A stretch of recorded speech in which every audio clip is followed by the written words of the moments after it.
करून त्याची किंमत कळत नाही. आम्ही गेल्यानंतर त्याची किंमत त्याला कळते. मान दोन्ही म्हणणारे बाबू तरुण बायको करून सगळं असं बोलायला लागले.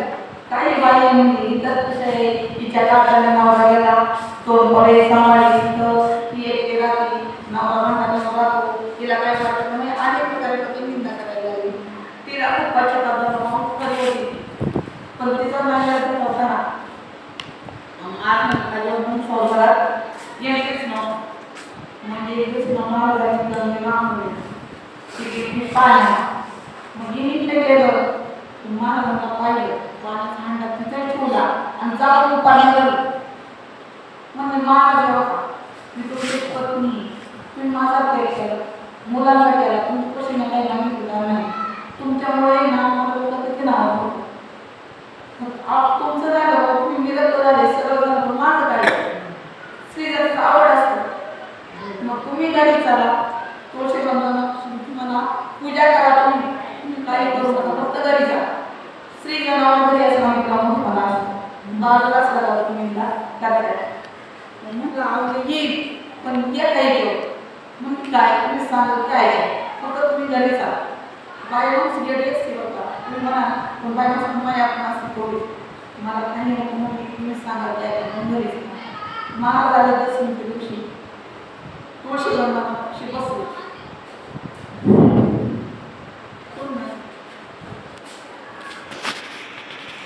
आम्ही गेला इकडे कसं मानायची म्हणजे हो बस महाराजांनी उपदेश करायला सुरुवात केली. महाराज आवडे उपदेश करायला 12 अंगाचा उपदेश केला. 12 अंग केले जिजाबाईला उपदेश केले. 12 अंगाचा उपदेश केला. जिजाबाईचं मन इतकं विरक्त झालं तर तिला वाटतं यांचंच बरोबर आहे महाराज हेच करेल आपण कुठे संसार करतो मी करतो कारण आता हे आपण क्षणिक आपल्यासमोर काही येणार नाही. मला सांगायचं हे बरोबर हेच ऐकायचं विरक्त झाली पाठ मनाला होते सगळं उठायचं आपलं घर आहे ना बांधून काय ठेवायचं नाही आपल्याला तो म्हणते ना का भजन करायचं हो भजन करायचं तुमच्या काहीच नाही म्हणजे तुम्हाला आई हो रुक्मिणी वडील हो पांडव तेच म्हणलं आई वडील त्यांचं भजन कर त्यांचं पाया तुला खाली कमी पडणार नाही.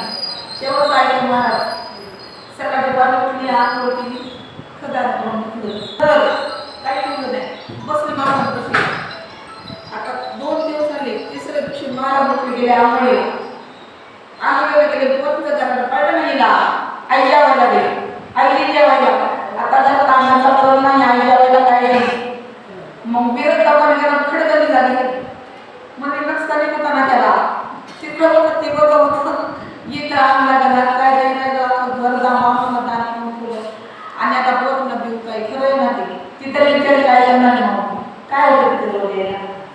आता हा म्हणला माझ्या आई रुक्मिणीने इथं गेली त्यांचं पाय घर त्यांचा आठवण कर मी तुला देते 4 दिवस झालं मग त्याचे पायात घेऊन काय चाललं पोरला खायला काय इतका राग आला काय सांगू जिजाबाईला एवढं दगड घेतला एवढं दगड घेतला साडी खांडवलं होतं मंदिरात त्याचा पाय पुढे ते मंदिराला ह्या पायाने सगळं वाटवलं माझ्या संसारात पोट मोठा दान आता महाराज आंघोळी मारी आवडीला बोलायला स्वतः नाही कारण त्या ऐकून गेली परिस्थिती नव्हती.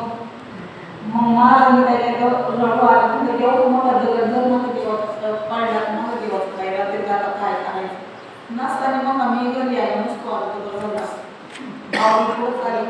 माझं चाललं का आता ती मूर्ती कापायला लक्ष्मी लागल्या परत मी आता मला वाचव एवढ्या दैत्याने नाश केला ना पण मी का वाढलो नाही तिला तर कोणती पाळी आली त्याला ते वाचतच आहे तेव्हा काय ऐकणार नाही तर रुक्मिणी मात्र काळजी पडली कसं मी तेव्हा कापायला काय करायचं मातीने काय केले ब्राह्मण स्त्रीचं रूप झालं आणि माता पुढं म्हणजे बाई कुठं चालली दगड घेऊन म्हणजे आई काय तू बाजूला सध्या काळ्याने वाटवलं तुझ्या काय दगड घालणार मी फोडणार त्याचं काय माझं संसाराचं वाटवलं केलं म्हणजे झालं थांब शांत होईने काय सांगते थोडं आहे दरवाजा घेतला लावून महाराज बाहेर जिजाबाईला घेतली आता महाराजांना फेर लढायला माझ्यापेक्षा देवाला याची भक्ती आवडली, हिला आतमध्ये घेतून मला बाहेर ठेवलं मार जायची मारला. आता जिथे गेले आतमध्ये मग तुम्ही मातेने काय केलं माहिती का, तू इकडे मी जरा ऐक माझं काय सांगा. ते बघ बंधू ना सोन्याच्या मोला दिले तिला तिचा वाई असं सुंदर पिकांवर दिला ना. तुम्हाला काय सांगू स्त्रीला साडी मिळाली का द्या आनंद वाटतो. तुमची स्त्री असू दे किती असली ना तर तुम्हाला साडी मिळाली आनंद वाटतो. तिने काय केलं माहिती का, पिकांवर मंदिरातच घातला. आता साड्या अशी तुला दिलेली होती तिथे तिला तू काय म्हणायची मंदिरात घातलं पिकांवर आनंदी पडत नाही पडत म्हणत होती. मी ते मोडी घेऊन त्याचं काहीतरी आता इथे किती पाहिजे आता नाही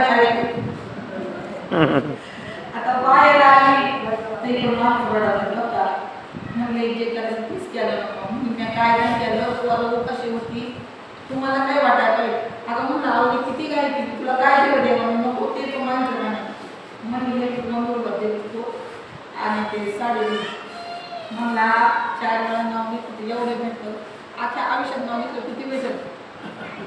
आख्या आयुष्यात जर तू नाव घेतलं असतं ना तुला किती भेटलं असतं. आता तुला बरोबर पाहिजे थोडं भेटलं तू काय झाली 4 दिवसासाठी तो वाटलं गेलं पण असं जातो आता मी कधी येऊ शकत नाही. तुम्हाला ऐकलंच नाही म्हणजे एका जोडीत एक खूप तास होते आणि आपल्याला म्हणले जगाला घातले आपण सगळं विसरलो. तुम्ही सांगा आपल्याला 4 दिवस बाकी आणि तुम्ही जर आपण चिंतन करीत नसतो आपण जर त्याला आठवू शकत नसतो घडी जवळच नाही.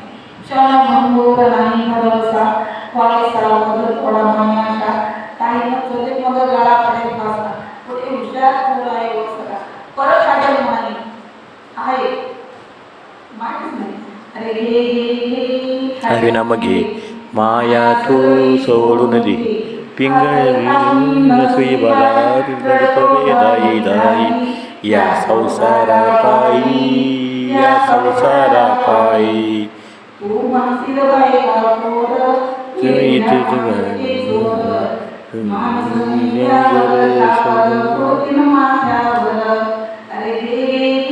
हरिनाम घे माया तू सोडून दे हात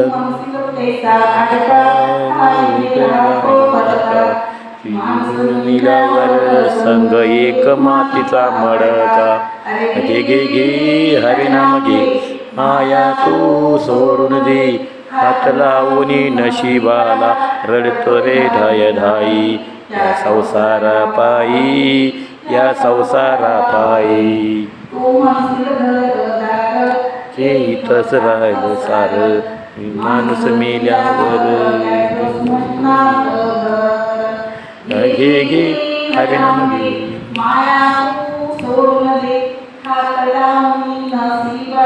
रडतो रे धाई धाई या संसारा पायी या संसारा पायी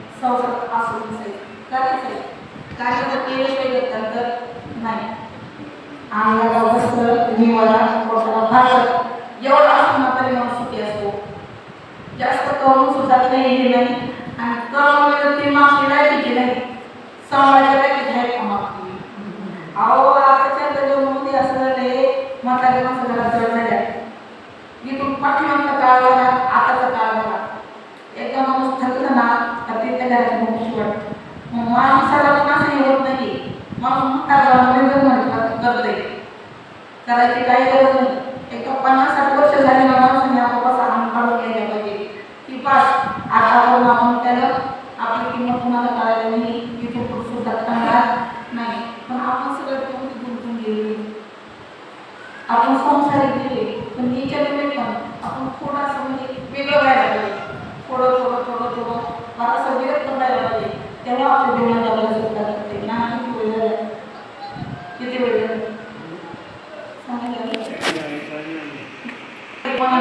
सांगितले ते सोडून द्या बरोबर असेल ते घ्या आणि इथून पुढे फक्त एवढं की आपल्याला आपण सोडवलं संसार म्हणताना तोडावे एवढंही करायलाच पाहिजे. कारण त्याला ईश्वर तर नाही जशी मला सेवा करता आहे तशी केली मी आणि तो काय तुमचे गुण होते चितारे कशामध्ये म्हणे मानवामध्ये माझे खूप आल होते तुम्ही माझे कसं मोठे वयस्कर माझं सांगितलं परमेश्वरांनी ते मान्य करून निवड करून